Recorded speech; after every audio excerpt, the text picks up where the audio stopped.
जनतेचा आवाज या नुसारमध्ये आपलं स्वागत करतो. मी आत्ता एकजण खारघर या ठिकाणी आपल्यासोबत आहे लीना गरड मॅडम. नमस्कार. म्हणून स्वागत आहे तुमचं आमच्या चॅनलवरती. खरं मी पहिल्यांदा तुमची इंटरव्ह्यू घेतो आहे, त्याबद्दल मी तुमचं सर्वप्रथम आभार मानतो माझ्या चॅनलवर. मॅडम, कसा झाला प्रचार आणि लोकांनी आपल्याला निवडून दिले का? थोडा अनुभव सांगाल याबद्दल? अनुभव चांगला होता. आमचा प्रचार करण्याच्या दरम्यान जो काही अनुभव आम्हाला मिळाला तो खूपच चांगला आणि उत्तम प्रतिसाद लोकांचा मला मिळालेला आहे. जनतेचा माझ्यावर विश्वास आहे.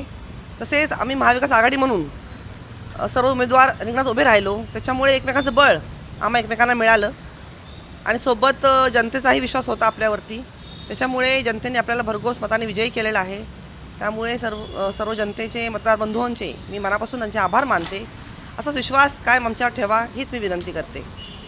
मॅडम, एक प्रश्न विचारतो. तुम्ही सामाजिक क्षेत्रात किती वर्ष काम करता, नंतर आपला राजकीय प्रवास आणि आता आपण रिपीट नगरसेवक झालेले आहात, एक थोडं त्याबद्दल माहिती सांगता?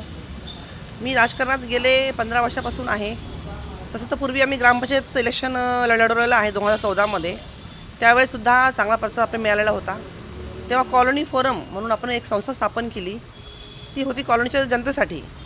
आणि ती संस्था आज एवढी मोठी झाली आहे की आपल्या फोरममधून आज आपण 8 उमेदवार रिंगणात उभे केले आणि लोकांनी विश्वास ठेवून आता मी विधानसभेमध्ये सुद्धा निवडणूक लढवली होती. त्यावेळेसुद्धा मला मध्ये खारघरमध्ये, तळोजामध्ये, कळंबोलीमध्ये खूप छान प्रतिसाद जनतेने दिला होता. आणि त्या बेसवरती आपण कामोठ्यामध्ये आपले कॉलनी फोरमचे उमेदवार उभे केले. खारघरमध्ये कॉलनी फोरमचे उमेदवार उभे केले आणि ह्या उमेदवारांना उभे केल्यानंतर त्यांना खूप छान मतं मिळाली. भले सर्वजण निवडून आलेले नाहीत, पण इतक्या मोठ्या भाजपासमोर, इतक्या मोठ्या बकासुरासमोर आज आपले उमेदवार लढले, उभे राहिले, हीच खूप मोठी गोष्ट आहे आमच्यासाठी. आणि ह्यातून सुद्धा आम्ही तरुण निघालेलो आहोत. त्याबद्दल मी जनतेचे आभार मानते. मॅडम, जो आपला मतदार केंद्र आहे त्याच्यामध्ये इथले कुठे स्थानिकांचे मतदान आहे, आगरी कोळी इथले बांधव आहेत, त्या बांधवांचा कसा रिस्पॉन्स होता आपल्या मागे आणि आपल्या कॉलनी फॉरमला कसा रिस्पॉन्स होता? आपण ह्यावेळेस फक्त कॉलनी म्हणून नाही तर आपण सर्व ग्रामस्थ, आगरी कोळी बांधव असतील, ते सर्वांना घेऊन आपण इलेक्शनमध्ये उभे होतो. माझ्यासोबत 2 गावातले नगरसेवक होते, गावातले उमेदवार होते. त्याच्यामुळे ही निवडणूक वेगळी होती. कॉलनीवाला प्लस गाववाला अशी दोघांची मिळून ही निवडणूक होती. आणि जनतेने आम्हा दोघांवरती म्हणजे गावाला तसे मतंसुद्धा आम्हाला मिळालेले आहेत आणि कॉलनीचे मतंसुद्धा आम्हाला मिळालेले आहेत. आणि खरंच ही निवडणूक खूप वेगळी होती आणि आता चांगला आम्हाला रिस्पॉन्स चांगला मिळालेला आहे. इथे एक ज्वलंत विषय आहे डी.बा. पाटील साहेबांच्या नावाचा. कुठेतरी आपल्याला काय वाटतं, एक लवकरात लवकर नाव लागलं पाहिजे डी.बा. पाटील साहेबांना. आपण आता नगरसेवक झालात, नक्की मागणी करणारी पनवेल महानगरपालिकेमध्ये? ही मागणी आपण गेले 2 वर्ष झाले करत आहोत. महाविकास आघाडीच्या वतीने आंदोलनही झाले. पूर्वी सत्तेत असताना आमदार प्रशांत ठाकूर यांनी स्वतः बोलले होते की जर डी.बा. पाटलांचं नाव लागलं नाही तर मी स्वतःला जाळून घेईन, राजीनामा देईन. त्यांचे शब्द होते. पण त्यातून त्यांनी स्वतः जाळून घेतलेला नाही आहे, राजीनामा दिलेला नाही आहे. तर त्यांना प्रश्न आहे की बाबा तुम्ही काय केलं पॉवरमध्ये असताना. आज आम्ही विरोधामध्ये आहोत तरी आम्ही आज आंदोलन करतोय, लढतोय.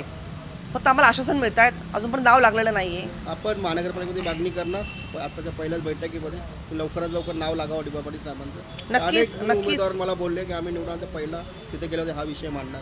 हा खूप ज्वलंत विषय आहे. त्याच्यावर नक्कीच आम्ही सर्व भूमिपुत्र असतील, आम्ही असतील, कॉलनीवाले असतील, आम्ही सर्वजण मिळून आपल्या नवीन इंटरनॅशनल एअरपोर्टला डी.बा. पाटलांचं नाव मिळावं यासाठी आम्ही प्रयत्न करणार, आंदोलन करणार. आम्ही गप्प बसणार नाही आहे. मॅडम, आपल्या प्रभागातील लोकांना किंवा आपल्या कॉलनी फॉरमच्या बाजूला लोकांना सांगू शकता की जे काही विषय आहेत, आपण पाण्याचा विषय आहे खारघरमध्ये, एक ज्वलंत विषय आहे पाण्याचा आहे, ते लवकरात लवकर पूर्ण करण्यासाठी आमचं आश्वासन देतात? नक्कीच. आम्ही नगरसेवक म्हणून आमचं कामच आहे की जे विषय म्हणजे मूलभूत सुविधा आहे, पाणी असेल, रस्ते असतील, लाईट असेल, हे विषय आपण सोडवलेच पाहिजे. सोबतच मालमत्ता करायचा विषय जो पण खूप ज्वलंत विषय आहे, तोही विषय आपण आत्तापर्यंत त्यावर लढलो आणि पुढे लढणार आहोत. भले आज आम्ही सत्तेमध्ये नाही आहे तरी पण आपण हा विषय मार्गी लागणार आहोत. पाण्याचा विषय असेल तोही आपण जास्तीत जास्त स्टेट गव्हर्नमेंटच्या मागे लागून, कारण हा विषय स्टेट गव्हर्नमेंटचा आहे, राज्य पातळीवरचा विषय आहे. त्याच्यामध्ये आम्ही सिडको, राज्य पातळीवरचे सर्व नेते असतील, मंत्रिमंडळ असतील, त्यांना भेटून हा विषय मार्गी लावणार आहोत. मॅडम, जेव्हा आपण आता निवडणूक उभ्या होत्या आणि आता निवडून आला, काय असं चॅलेंज काय वाटलं का यावेळी आपल्याला? भरोसा होता की रिपीट होणारच 100%? भरोसा होता, बट इट वॉज चॅलेंजिंग. कारण एका मोठ्या सत्तेच्या अगेन्स्ट आपण आज उभे होतो. त्याच्यामुळे प्रशासन म्हणा, पोलीस स्टाफ म्हणा, निवडणूक आयोग म्हणा, सर्व त्यांच्या बाजूने होता. म्हणजे आपण इतक्या मोठ्या गोष्टींना चॅलेंज करून आज निवडून आलेलो आहोत. तर खूप मोठा दबाव होता, प्रशासनावर होता, निवडणूक आयोगावर सुद्धा होता आणि इवन पोलीस प्रशासनावर सुद्धा होता. म्हणजे तिघांवरती आमच्या विरुद्ध भरपूर दबाव होता. तरी पण आपण ह्या सगळ्या गोष्टी पार करून आज निवडून आलेलो आहोत. त्याबद्दल मी खरंच जनतेच्या मनापासून आभार मानते. मॅडम तुम्ही महिला म्हणून काही महिलांना काही सांगू शकता किंवा महिलांचा रिस्पॉन्स कसा होता आपल्याला? महिलांचा रिस्पॉन्स खूप छान होता. मी आपल्या इलेक्शनच्या काही दिवसापूर्वीच महिलांची जवळपास एक 1200 महिलांची पिकनिक आम्ही घेऊन गेलो होतो.